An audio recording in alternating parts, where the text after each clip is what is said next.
Hello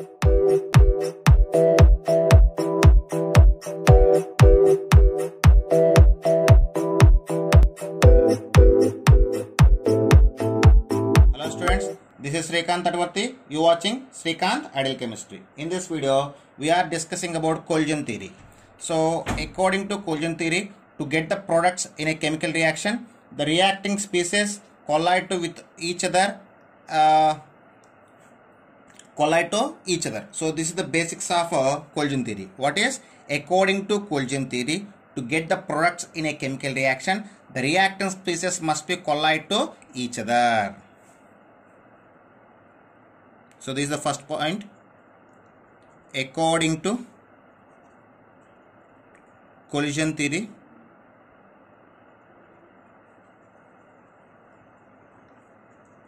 to get products in a chemical reaction,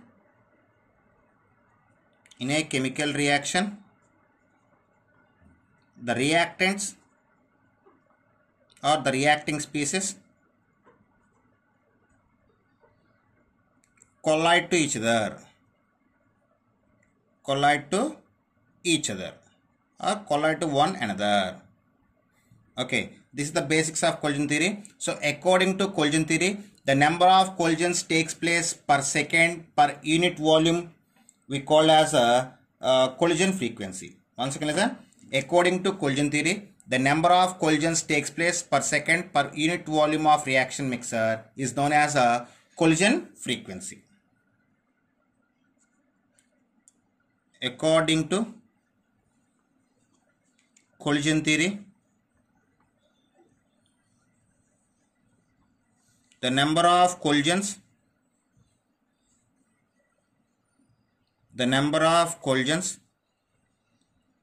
takes place per second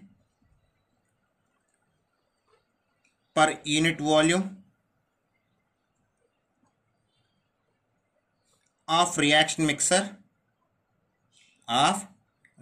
mixture is known as collision frequency.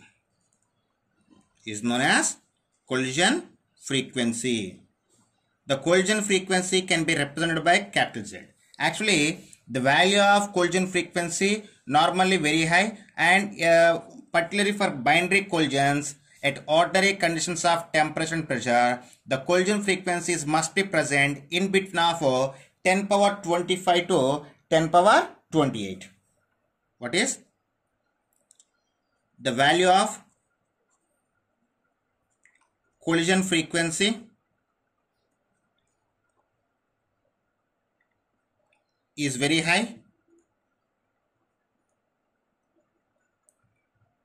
for binary collisions.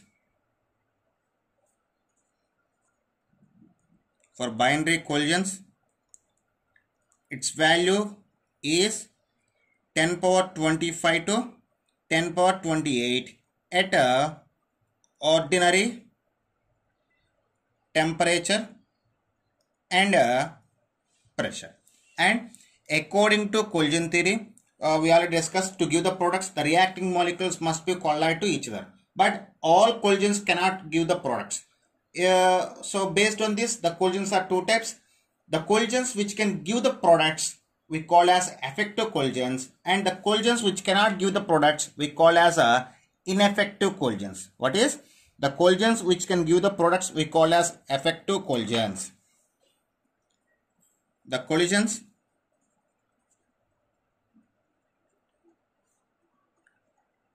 which give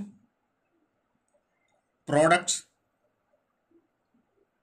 are known as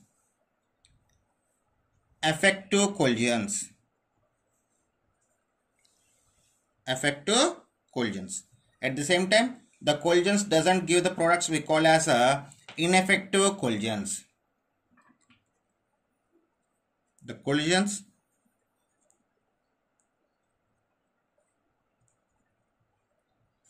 doesn't give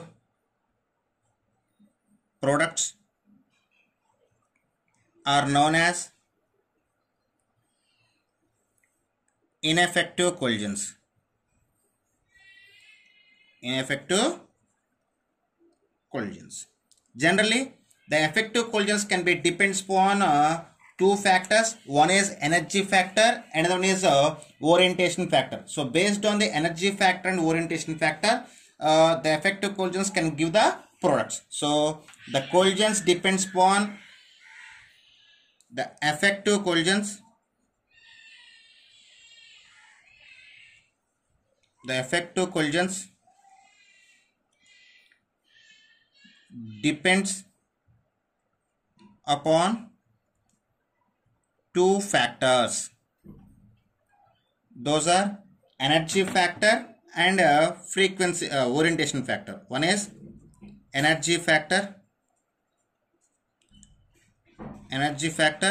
and another one is orientation factor. Energy factor and orientation factor. So first we discussing about energy factor and then we discussing about orientation factor. First we discussing about energy factor. So in the energy factor, two type of energies involved to give the effective collisions. One is activation energy and another one is threshold energy. What is? One is activation energy and another one is threshold energy. The what is meant by threshold energy and activation energy? The minimum amount of energy is required to give effective collisions is known as a threshold energy. What is the minimum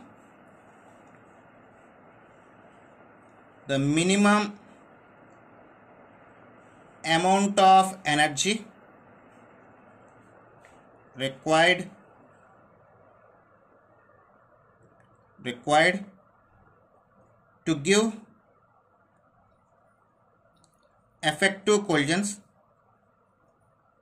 to give effective collisions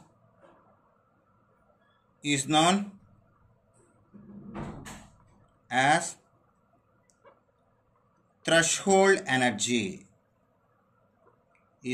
threshold energy. So here threshold energy, for the understanding of threshold energy, so I just explained with one graph, that is so here I just take the y-axis and x-axis. On x-axis I just take the energy, on y-axis I just take the fraction of molecules.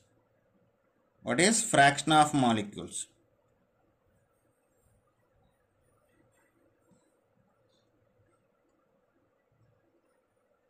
So on x-axis I just take the energy and y-axis I just take the fraction of molecules. So when you draw the graph, so here you just got a curve like this.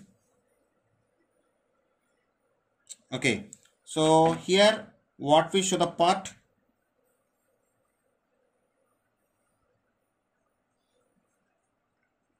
so these are the reactants and this is the product.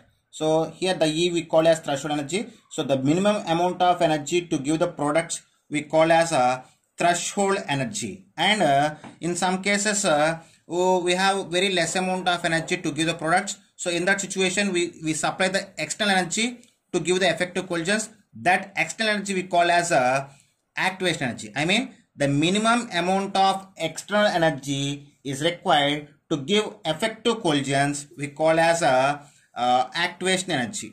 What is the minimum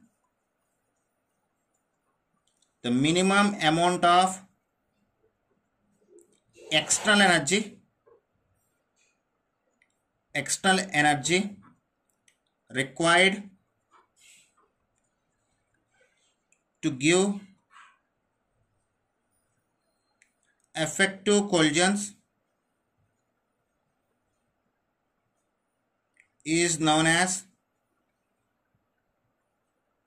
required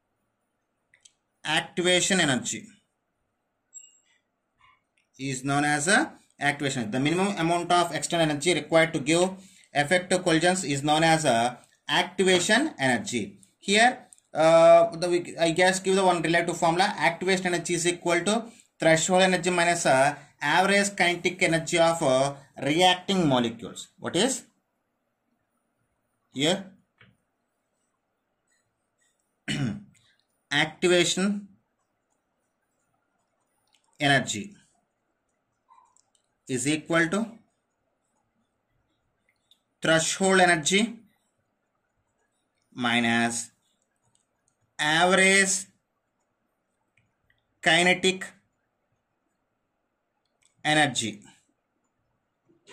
of reacting molecules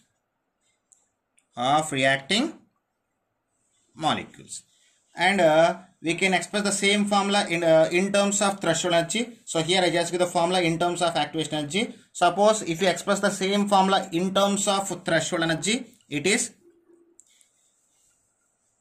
threshold energy is equal to activation energy plus we can say average kinetic energy of reacting molecules.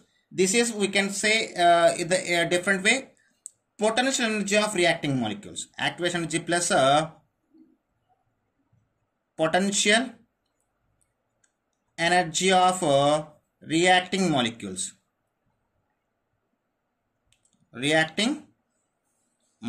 Here potential energy of reacting molecules or average kinetic energy of reacting molecules, both are similar.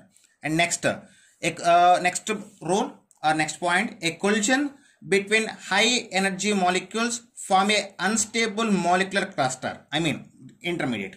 A collision between high energy molecules forms an unstable molecular cluster is called as activated complex or intermediate. Activated complex, and the lifetime of activated complex is very small, and it is immediately breaks into the products or reactant back.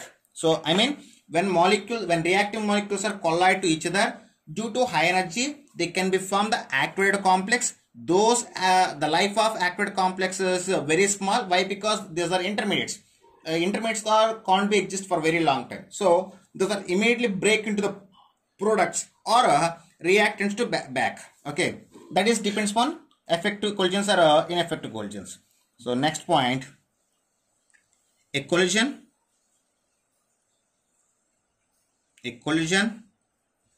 between high energy molecules forms an unstable molecule cluster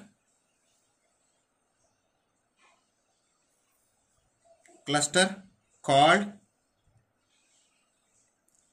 activated complex or activation complex. And the lifespan of activation complex is very small, and it is breaks into the products or reactants. Its lifetime, its lifetime is small, so breaks into products or reactants again. Products or reactants again. Next point. The activation energy depends upon nature of chemical bond and independent of enthalpies of reactants and products. What is the activation energy? So we call as EA. So the activation energy depends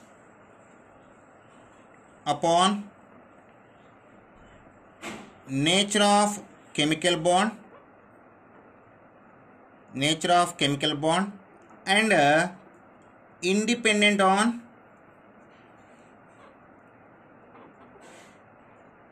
enthalpies of reactants and products.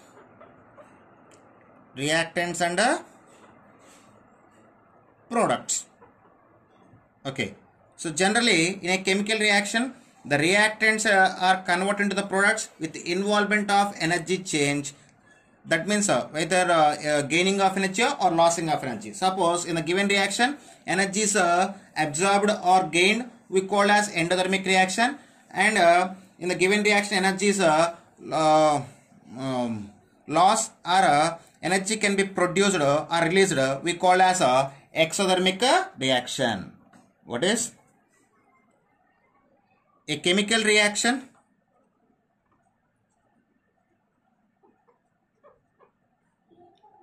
Always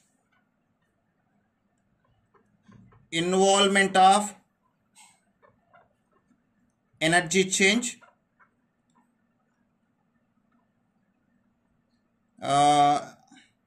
it means endothermic or exothermic. So based on the endothermic or exothermic reactions, we can show the graphical representation in terms of energy. So I will just a moment, I will draw the graphs and then I will show. Okay, students, this is graphical representation of endothermic and exothermic process according to collision theory. So first we see the endothermic process. So for the endothermic process, the tail of reactant is at low and the tail of product at a high. And here the difference between energy of products and reactants we call as enthalpy of energy or change in enthalpy, and this is indication of activation energy of forward reaction, and this is indication of activation energy of backward reaction. And for exothermic reaction, the reactant tail is at high and the product tail is at low, and as well the difference between energy of this delta H is indication of difference between energy of reactants and products, and this is activation energy for the forward reaction and this is activation energy for a backward reaction. So from the graph we can say the activation energy is equal to energy of activated complex minus energy of ground state. I mean ground state means reactants. So at the same time from the graph we can say the change in enthalpy delta H is equal to activation energy of forward reaction minus activation energy of backward reaction. What is here? Delta H is equal to activation energy of forward reaction minus activation energy of backward reaction.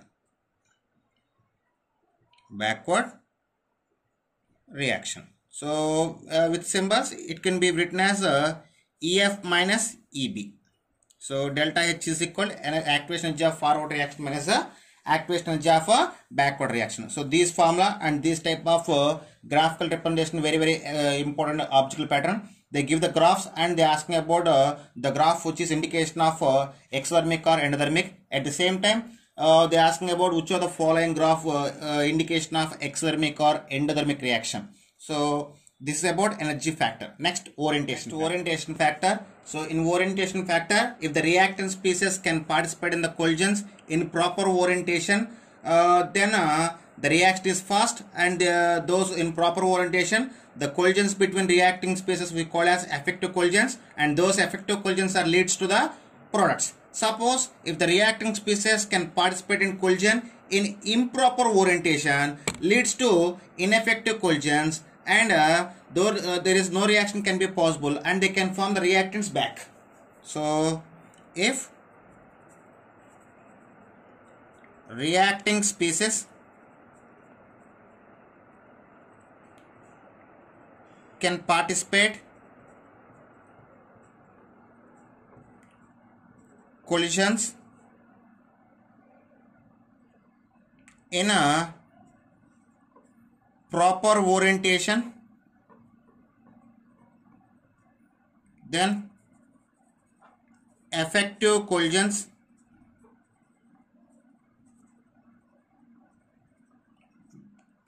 possible, then products formed. So for this indication I will just show some type of representation, that is, so I just take the two reacting species, one is a reactant A and reactant reactant X and reactant Y. So X and X, so this is reactant X, and this reactant X participate takes place collision with reactant Y, and those are leads to the formation of effective collisions. So this is we call as a proper orientation. What is proper orientation? So when reacting species undergoes proper orientation, they can do the effective collisions. They can show the effective collisions. Like if reactant X collide with reactant Y, we call as a effective collisions. So this is we call as a effective collisions. Effective collisions. So these effective collisions leads to the formation of products. So here the formation of products will be shown by XY plus XY. So these are the products. So once again listen, when reacting species undergoes collision in proper orientation, they can give the effective collisions. These effective collisions leads to the formation of products. In the second manner, if reacting species can participate in improper orientation, then ineffective collisions possible, resulting reactants formed. If reacting species can participate collision in a improper orientation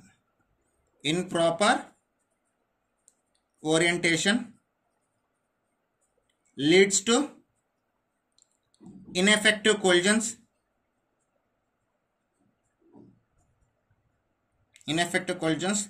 then reactants formed again.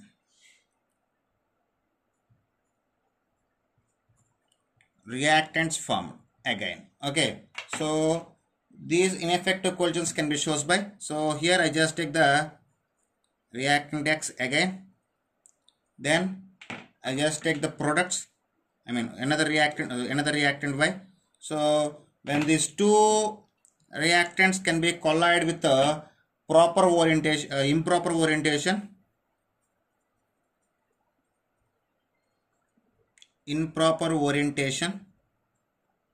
those can be leads to the ineffective collisions.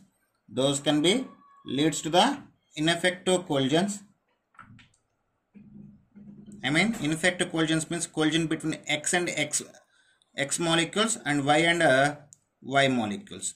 Those are we call as ineffective collisions.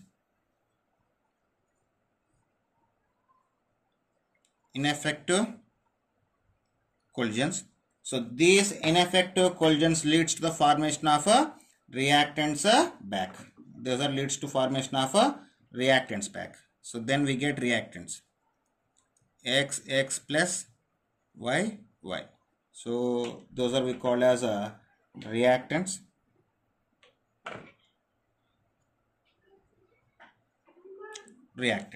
Okay. So if the given reactant species undergoes improper orientation, ineffective collisions can be possible. These ineffective collisions leads to the formation of reactants again. So now I just give one example for the collision theory. So according to collision theory, the methanol can be formed from the bromomethane, depends upon the orientation of reacting molecules. So here I just take the one example, that is the indication of formation of methanol. So methyl bromide, C hydrogen, bromine, hydrogen. So this is we call as methyl bromide. So when methyl bromide react with a base, in that situation these base can be attacking on the carbon from the back side. So then it can form the activated complex. The activated complex which is shown by in the format of, so this is activated complex. So this is a first step. So after that this activated complex undergoes decomposition, can form the methanol.